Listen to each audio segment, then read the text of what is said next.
Olá, colegas!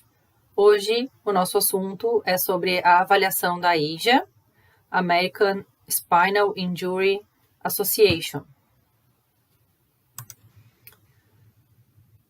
A avaliação da ASIA, ela é utilizada basicamente para avaliação de lesados medulares. No entanto, ela também pode ser aplicada na ortopedia para avaliação das funções neurológicas de cada nível medular.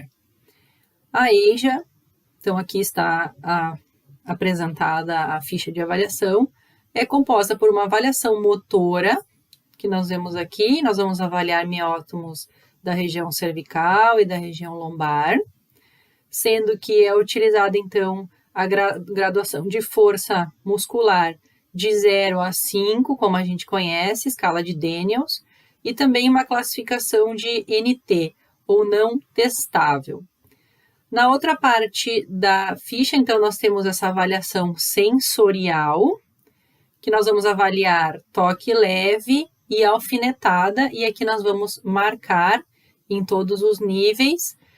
A classificação é dada em 4 classificações também, sendo que 0 é ausente, 1 é comprometido, 2 é normal. E também tem a classificação NT, que é não foi possível testar. A ASIA, quando ela fala de lesados medulares, ela utiliza também esta região inferior aqui, que, claro, nós como fisioterapeutas quiropraxistas também podemos utilizar para classificar os nossos pacientes. No entanto, essa ficha de avaliação vai ser utilizada mais cotidianamente para pacientes que têm lesões em segmentos específicos. Por exemplo, posso dizer a vocês que estou atendendo um paciente com artrodese de L4, L5, que tem toda uma perda de miótomos e dermátomos nessa região, que é correspondente. Então, para nós, a ASIA vai ter mais esta utilização. E na classificação de lesados medulares, ela também utiliza a AIS, que é uma classificação para determinar se a lesão medular é completa ou incompleta. Nós vamos falar um pouco mais de AIS no final desse vídeo. Bem, então vamos passar agora para a avaliação motora da ASIA. Conforme eu já expliquei anteriormente, então nós utilizamos a escala de Daniels para classificar a força dos músculos relacionados como miótomos. Bem, então no nível 0 não se percebe nenhuma contração.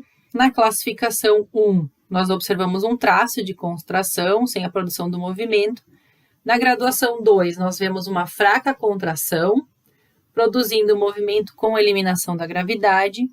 No grau 3, nós temos a realização do movimento contra a gravidade, no entanto, sem resistência. No grau 4, nós temos a realização dos movimentos contra a resistência e ainda adicionado uma resistência moderada. E no grau 5, então, o paciente é capaz de superar maior quantidade de resistência que o nível anterior. Passamos, então, especificamente para a avaliação dos miótomos. Quando nós abordamos a avaliação dos miótomos em nossas aulas, nós utilizamos vários níveis além do que a ASIA aborda.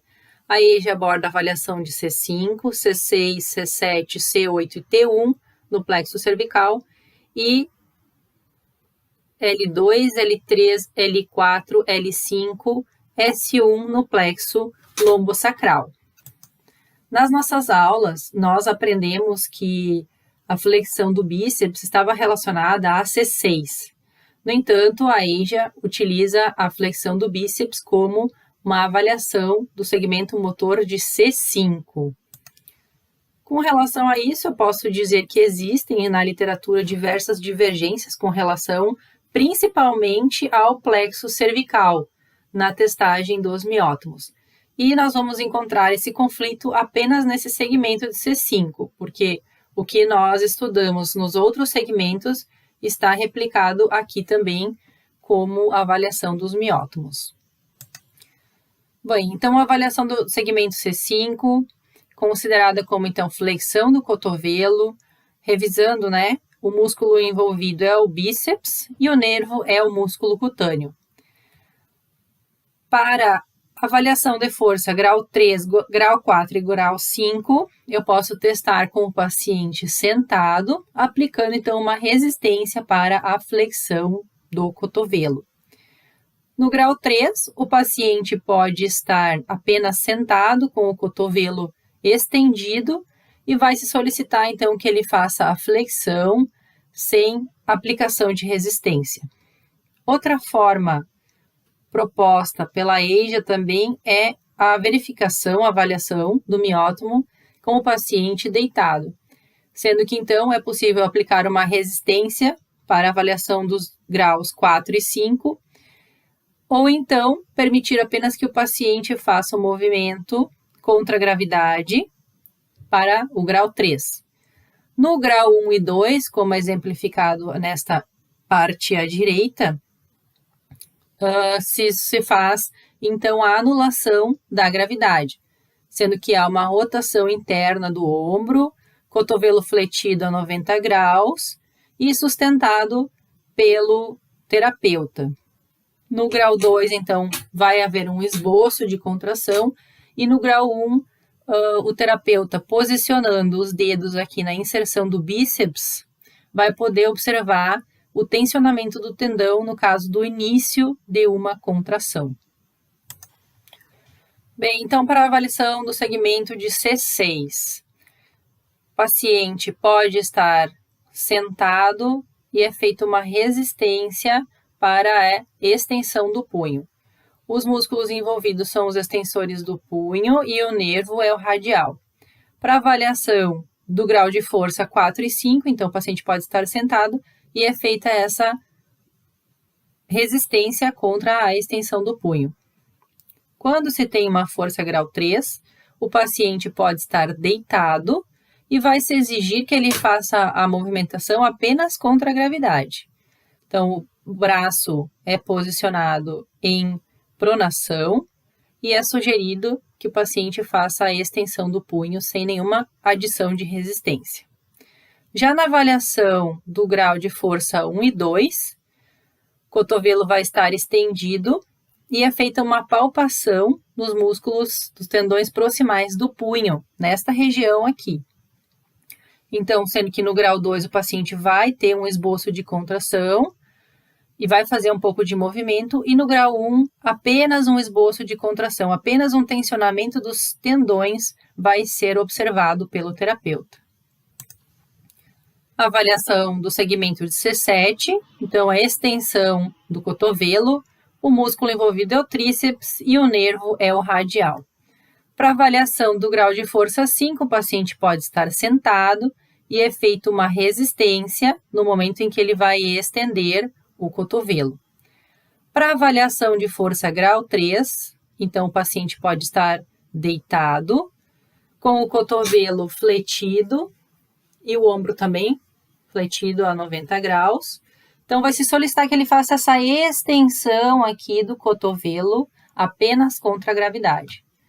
Para avaliar grau 1 e 2, também o paciente vai estar em decúbito dorsal. É solicitado, então, que ele apoie a sua mão sobre o abdômen. O terapeuta apenas pode sustentar um pouco o cotovelo. No grau 2, então, ele vai fazer um pouco de movimento, ele não vai conseguir fazer toda a amplitude de movimento. E no grau 1, o terapeuta, palpando a inserção do tríceps, vai poder observar um tensionamento do tendão e ser considerado grau 1, sem que o paciente faça um movimento. Para avaliação do segmento C8, os músculos avaliados são os flexores dos dedos e o nervo envolvido é o nervo mediano, o nervo ulnar. Para avaliar força grau 5, então nós podemos fazer uma resistência com o paciente sentado. Resistimos então à flexão dos dedos Na avaliação da força grau 3, o paciente vai estar deitado e apenas vai fazer a flexão dos dedos contra a gravidade. Nenhuma resistência adicional é executada. Para a avaliação de grau de força 1 e 2, então, é eliminada a gravidade, posicionando, então, a mão numa posição neutra. Os dedos partem de uma extensão e se solicita que o paciente faça a flexão dos dedos. Avaliação do segmento T1.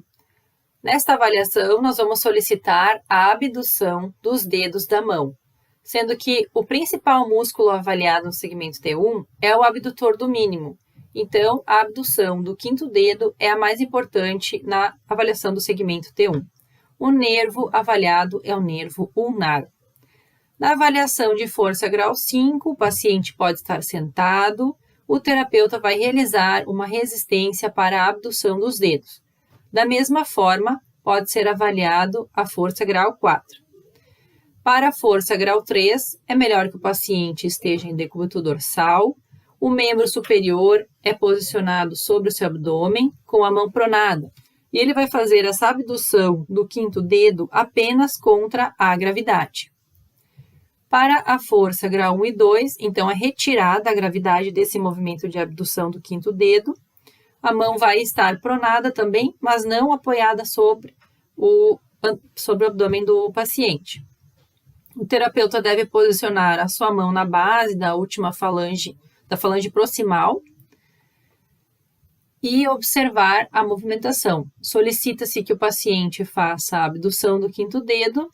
Se ocorre um movimento, mesmo que não é na sua amplitude total, é considerado grau 2. E se há apenas um esboço de contração, apenas um tensionamento do abdutor do mínimo, é considerado grau 1.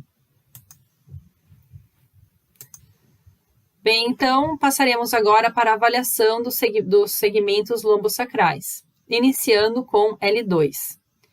Para avaliar L2, vamos solicitar ao paciente que faça uma flexão do quadril, o músculo avaliado é o iliopsoas e o nervo é o femoral. Para avaliação de força grau 3, 4 e 5, o paciente pode estar em decúbito dorsal e vai se solicitar que ele faça uma flexão da coxa femoral. O joelho pode estar estendido, como está na foto, ou mesmo fletido. Para a avaliação 4 e 5, se adiciona, então, uma resistência. E para a avaliação grau 3, o paciente deve realizar o movimento apenas contra a gravidade, sem adição de resistência pelo terapeuta. Para a avaliação de força grau 2, é eliminada a gravidade do movimento. Então, é feita uma rotação externa do membro inferior e é solicitado ao paciente que faça essa flexão da coxa femoral. Para a avaliação de força grau 1, o joelho vai estar estendido, embora também continue com a rotação externa. É palpado o músculo retofemoral e o sartório. Observem que agora o músculo não é mais o iliopsoas em avaliação, e sim o retofemoral e o sartório. Se há um esboço de contração, é grau 1, e se há algum movimento, mesmo que não toda a sua amplitude, é considerado grau 2. Para avaliação do segmento de L3, vamos solicitar ao paciente que faça a extensão dos joelhos. O músculo avaliado é o quadríceps e o nervo é o femoral. Para a avaliação de força grau 3, 4 e 5, o paciente está em decúbito dorsal e vai fazer essa extensão do joelho. Lembrando que para a avaliação grau 3, não é feita nenhuma resistência, apenas se solicita que o paciente estenda o joelho contra a gravidade. Para a avaliação grau 2, então, é retirada a gravidade do movimento com a rotação externa do membro inferior e é solicitado, então, que ele faça a extensão do joelho. Considerado grau 2, se há alguma movimentação, não interessa se é toda amplitude ou não. E na força grau 1, então, é feita a palpação do tendão, do músculo, do tendão patelar, e também pode ser feita a palpação do músculo quadríceps. então é observada apenas um esboço de contração, um tensionamento do músculo, sem a execução de qualquer movimento. Na avaliação do segmento de L4, é solicitado ao paciente que faça uma dorsiflexão. O músculo avaliado é o tibial anterior e o nervo é o fibular profundo. Para avaliação de força grau 3, 4 e 5, o paciente está em decúbito dorsal. Na avaliação de força grau 4 e 5, é feita então uma resistência pelo terapeuta a esse movimento de dorsiflexão do paciente. Para avaliar o grau 3, então, não é feita nenhuma resistência adicional, apenas o movimento é contra a gravidade. Para avaliar o grau 2, então, é retirado novamente a gravidade do movimento, fazendo essa rotação externa do membro inferior, e é solicitada a dorsiflexão.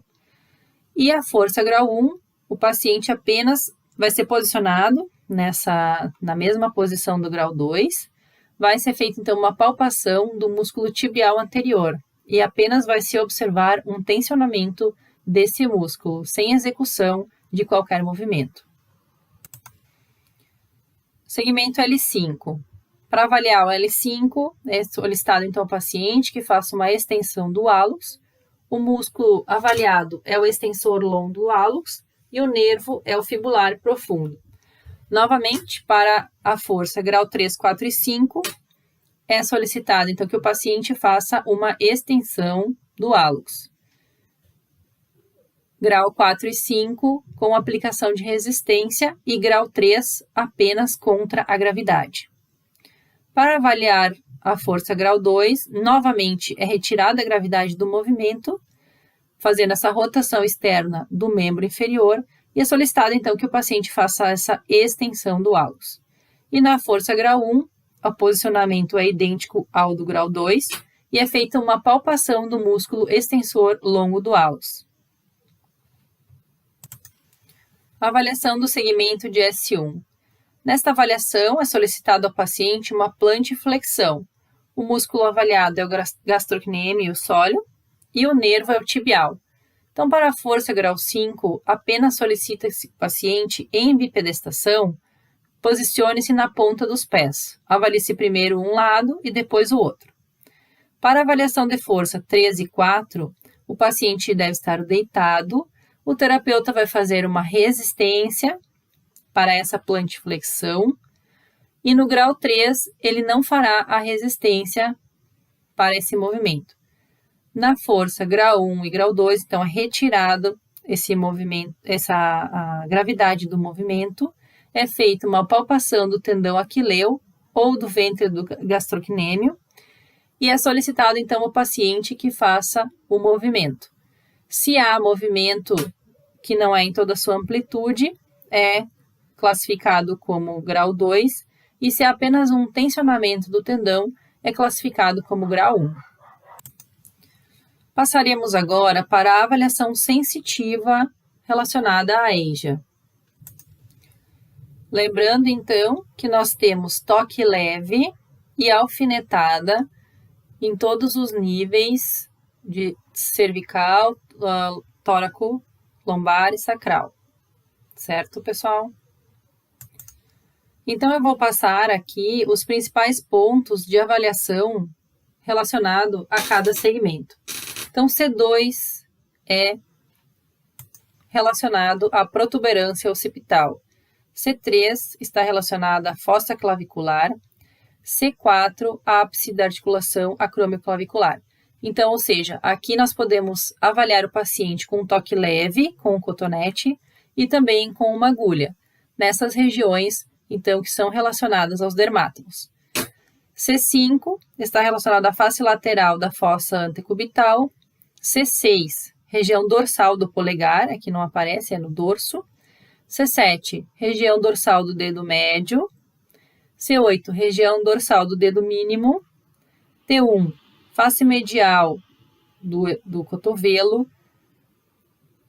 T2, ápice da axila. T3, então, espaço intercostal. T4, linha do mamilo. T5, quinto espaço intercostal, T6, apêndice xifoide, T7, espaço intercostal, T8, rebordo costal, T9, espaço intercostal, T10, cicatriz umbilical, T11, região abaixo da cicatriz, T12, ligamento inguinal.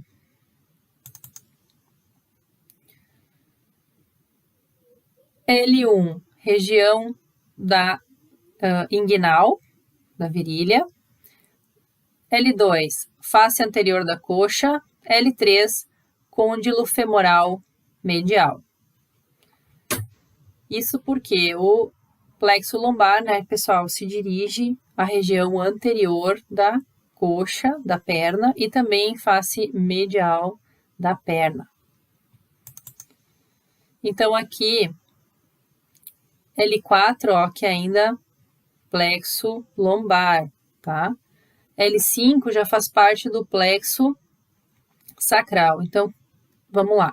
L4 ainda é maléolo medial. L5, região dorsal do pé. S1, face lateral do calcanhar, já é plexo sacral. S2, face poplítea. S3, tuberosidade isquiática. S4 e S5, região perianal. Bom, então falando sobre a preservação sacral, o AIS, relacionado na EJA. O AIS, ele está relacionado aqui e ele determina se há uma lesão completa ou incompleta pela preservação das raízes sacrais. Se há preservação das raízes sacrais, vai haver função relacionada ao ânus, ou se houver uma lesão completa, não vai haver essa preservação das raízes sacrais, consequentemente não vai haver função anal preservada. Isso é um detalhe interessante quando então nós recebemos pacientes com incontinência fecal. Nós podemos ter uma ideia de que a preservação das raízes sacrais não está preservada, não está ocorrendo. Esta parte da avaliação é bastante usada no caso dos TRMs, dos traumatismos raquimedulares, mas também quando nós temos um paciente no consultório que apresenta esta condição, nós podemos imaginar que não há preservação das raízes sacrais, ou que há alguma compressão, alguma interferência com relação às raízes sacrais. Então, falando especificamente sobre a AIS relacionada na EJA, quando há uma pressão anal profunda, uma contração anal voluntária, há uma lesão incompleta, há uma preservação das raízes sacrais. E aqui existe toda uma escala, então, para classificação da AIS. Bem, pessoal, era isso que eu tinha para falar sobre a EJA. Espero que tenha sido legal esse conteúdo.